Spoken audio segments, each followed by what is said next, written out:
What happens sometimes is that when we focus on the Prophet Muhammad ﷺ as at the height and the ultimate of his experience, we sometimes forget that he even himself clarified and told us that the reason why Allah subhanahu wa ta'ala sent human beings as prophets and not angels was so that we could relate to them.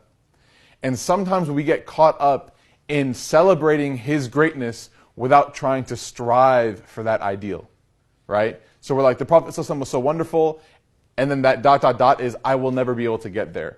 And while it's true that we may never be able to reach the level that the Prophet ﷺ lived, the point is that he's human so that we could strive to get at least somewhere close to that, at least somewhere near that. That he is a human being so that we could follow his example. I'm studying right now my mental health and counseling field. We learned that the #1 indicator in a successful rehabilitation from any problem, whether it's addiction, whether it's depression, whatever, the #1 indication, do you know what it is? Definitely. Okay, so from the Muslim perspective, it's the dhikr and having a relationship with Allah. There's no doubt. And actually that's why the 12-step or the 10-step or 12-step program, they don't talk about this, but Alcoholics Anonymous, you have to believe in a higher power, right? And they don't say God, but they're like, a higher power. It's like, yeah, it's Allah, clearly, right? But they try to work it in, right? But that's very important. So that's a given. We're going to put that up here with the givens. But after that, what's the and statistically proven, what's the #1 indicator? Is what?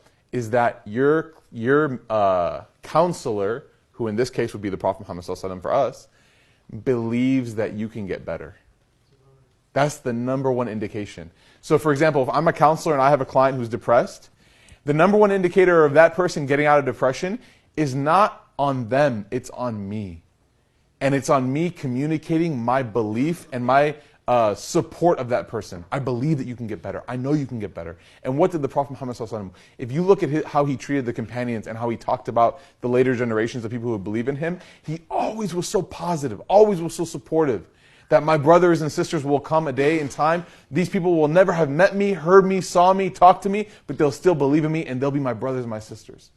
Like that positivity, that all the prophets have one dua, that they can ask Allah subhanahu wa ta'ala, that's definitely maqbool. And what happens? All the prophets have users except for who? The Prophet Muhammad sallallahu alaihi wasallam. What's he saving it for? For us on the Day of Judgment, for our shafa'ah. If that's not positive support, I don't know what is. That he's like, I'm there for you and I will be there for you, right? So as clients, as spiritual clients of the Prophet Muhammad ﷺ, as people who know, and we have to admit, the first step into fixing a problem is getting over the denial. We have to admit that we have spiritual problems. All of us in here have something that we need to work on, right?